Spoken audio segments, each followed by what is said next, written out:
that kind of stuff gets boring to people real fast. You have to, don't tell them, show them. What? Don't tell them, show them. Well, all right, as always, thanks for joining. Well, today I'm going to be giving you the top 5 things you can be doing to help grow your YouTube channel. Whether you are just starting off or whether you are a well-established channel, I'm going to give you some things that I think can help you out.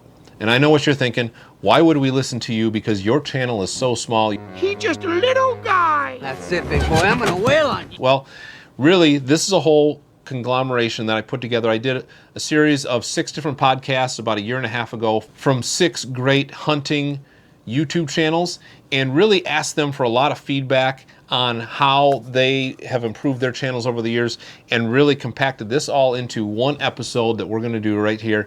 So it was a mashup of me talking with Dave from The Hunting Farmer, Ben from Camp Benny, Derek from over at New Day Outdoors, Nate from Stillwater Outdoors, Average Joe with a Bow, and Matt over at Mad Hunts Adventures.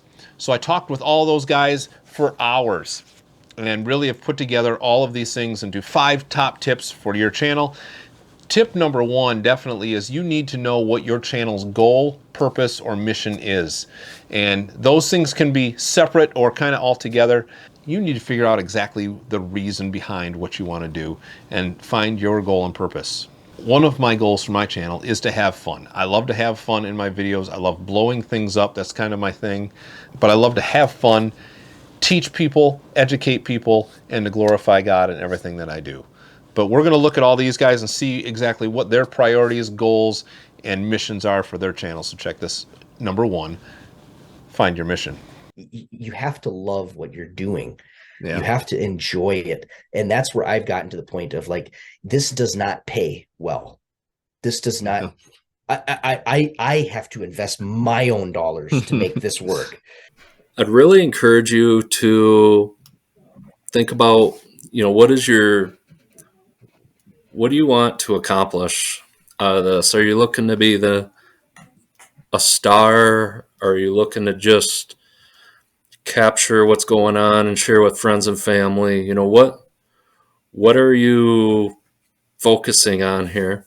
I actually have what I would call a mission for it, and it is just pretty simple. 3 things: to share my experiences. That's simple. I can simply make a video and put it out there, and that's sharing. Encourage others is number 2. That can mean a lot of different things. Part of it is commenting back, watching other YouTube channels and other creators. I love watching them and encourage them that way. And it might be something totally off YouTube. It might be messaging somebody that's on YouTube, but all that's part of encouraging others. And then my third thing on my channel is to glorify God.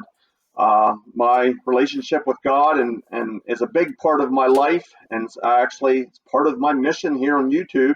And that again plays out in many different ways. It can be any way from how I produce my videos, or the type of work that I do, or how I do reply back, and how I can try and be an encouragement.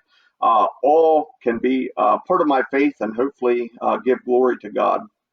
The second thing I really learned from these guys was you really need to figure out what makes you different from everybody else.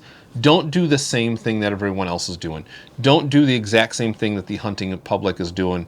Don't do the exact same thing that Seek One is doing. Don't do the exact same thing that Mr. Beast is doing, or whatever it is.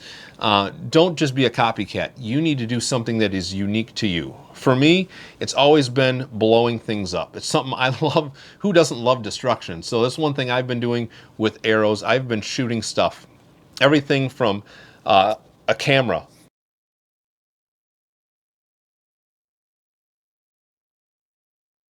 To blowing up laptops, to TVs, to Yetis, to toilets even. That's kind of been my niche. So that's kind of the one thing I've always resorted back to.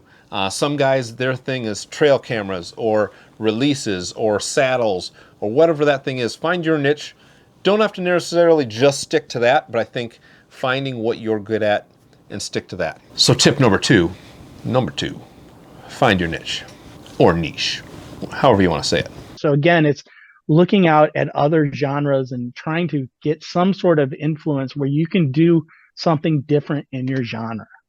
Don't copy. If you copy stuff, it's not going to go anywhere. If hunting public blew up because they were the first ones that really wanted to take the public hunting, from a video standpoint to that level. If you want to do that, don't go watch hunting public stuff and copy what they do and expect your channel to blow up. They're not, because the fans of hunting public are going to be like, screw this. They were doing it. I'm going to do that. If you want to do that, do it, but take your inspiration from somewhere else so that you can do it a different way. You have to figure out your own style.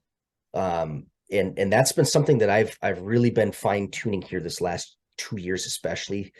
You got to find your style, and you can't necessarily try to replicate everybody else, because your style has to be your own. You really need some special angle or something about you that differentiates you from all those other channels out there. I feel like for me, some of my differentiation is perhaps the deer camp lifestyle, right?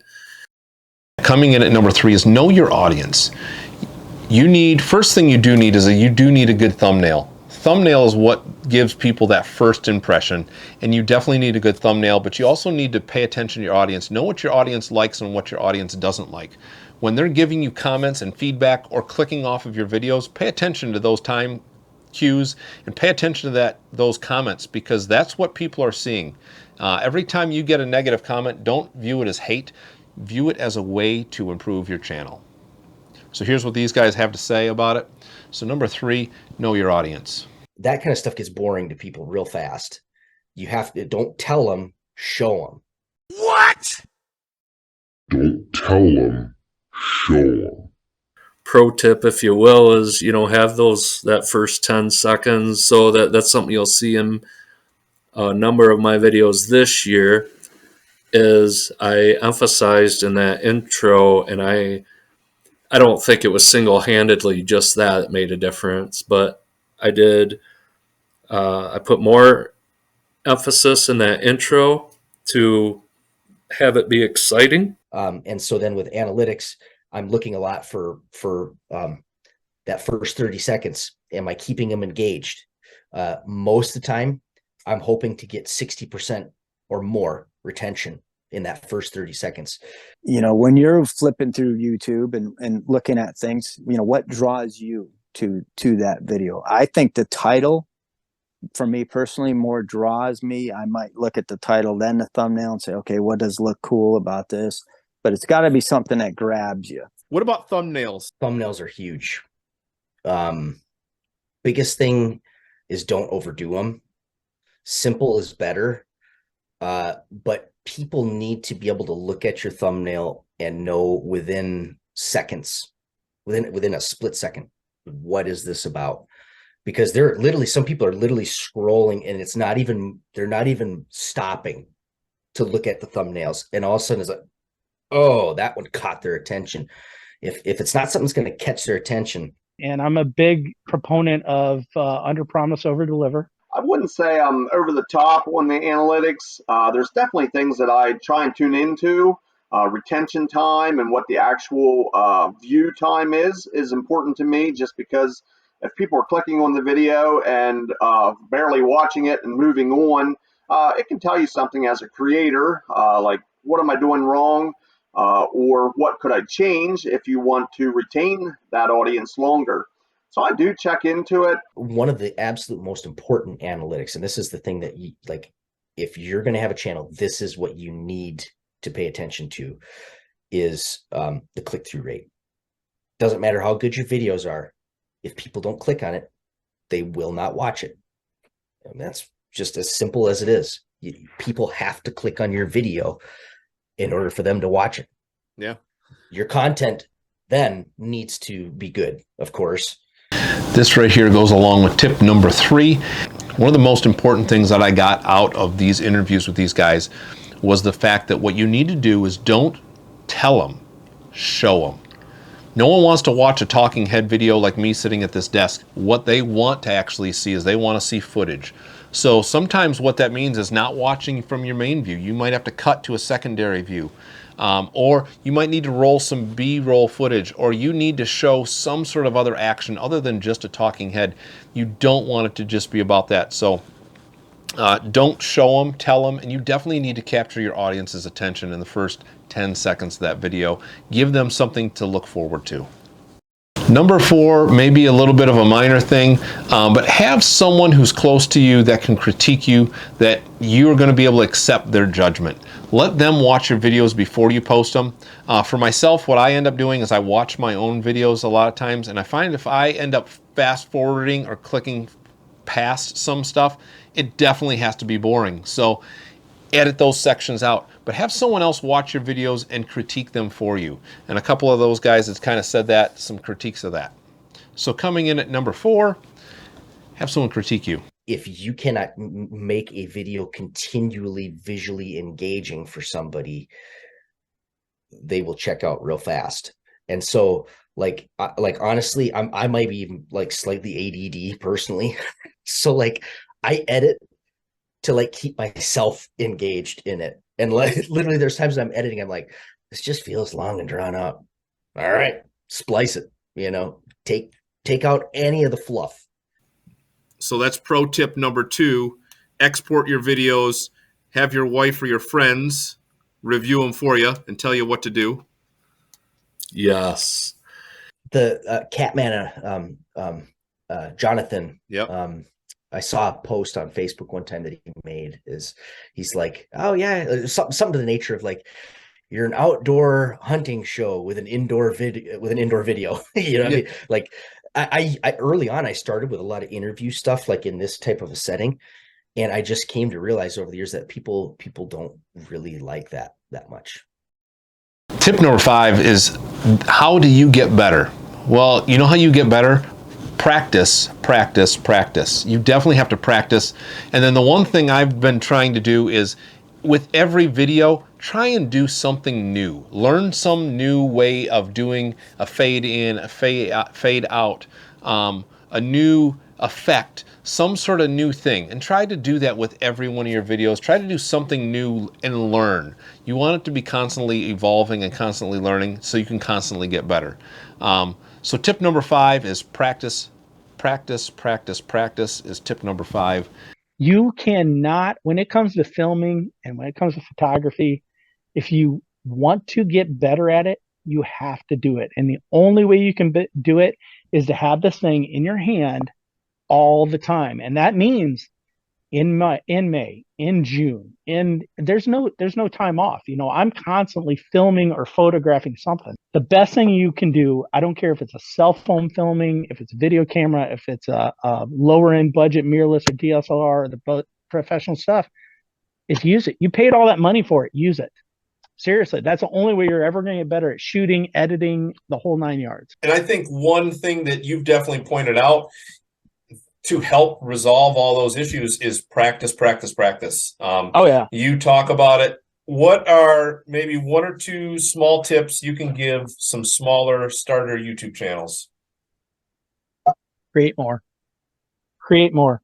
You have got to create more content.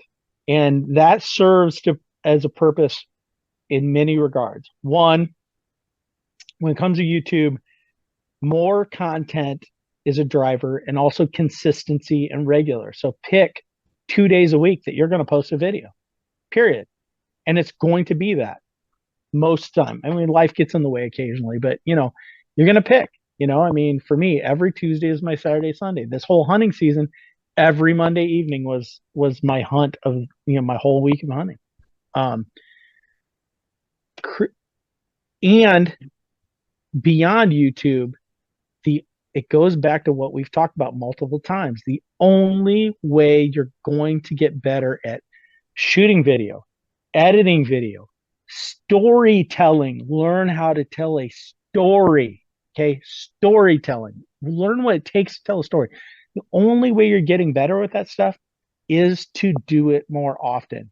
You cannot just set your camera down and just pick it up when deer season opens and go film a hunt. I mean, you can do that, but you're never going to progress. You're never going to improve your skill set. You're never going to grow your channel, and just unless somehow you win the Powerball of YouTube and just get lucky, and for whatever reason.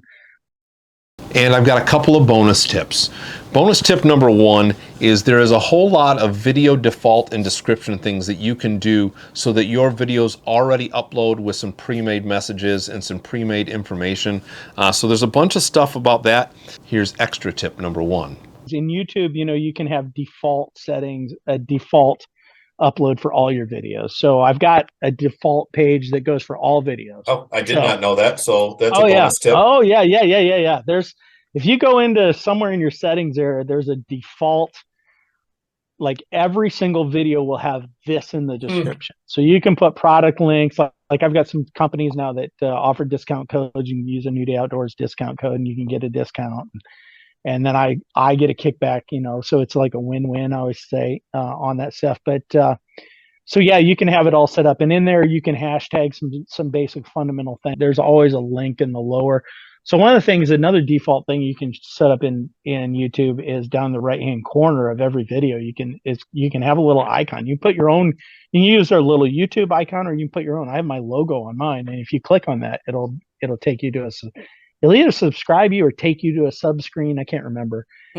So that's there, and then at the end, I have an end card at the end of every video I do that links to another video, and it's got a subscribe button on that. When it comes to gear, we can spend a ton of money on gear. You can buy thousands and thousands of dollars worth of camera equipment and drones and all sorts of things, but what it really boils down to is you as a person. People are here to watch you. They're not here to see what kind of camera you've got. They're not here to see what kind of microphone you're running or lights you're running. If you have a great personality and you let that shine through, I think that's really going to highlight your channel. Many people film with just a plain old cell phone like I'm doing right here. And I think a lot of channels, even some huge channels like a Ryan Trahan, dude's got millions and millions of subscribers, and the majority of his videos are filmed with a little lapel mic that he holds in his hand and a cell phone. So you don't need all the fancy camera gear, but it doesn't hurt. So hopefully you guys have gotten a lot out of this. If you have, please consider subscribing down below. Share your comments, your thoughts on all this information. I just want to close with this verse, 1 Corinthians 10:31. Whether you eat or whether you drink or whatsoever you do, whether it's making YouTube videos, do it all to the glory of God. So hopefully you guys have gotten some out of this. And as always, thanks for sticking around, and we'll see you next time.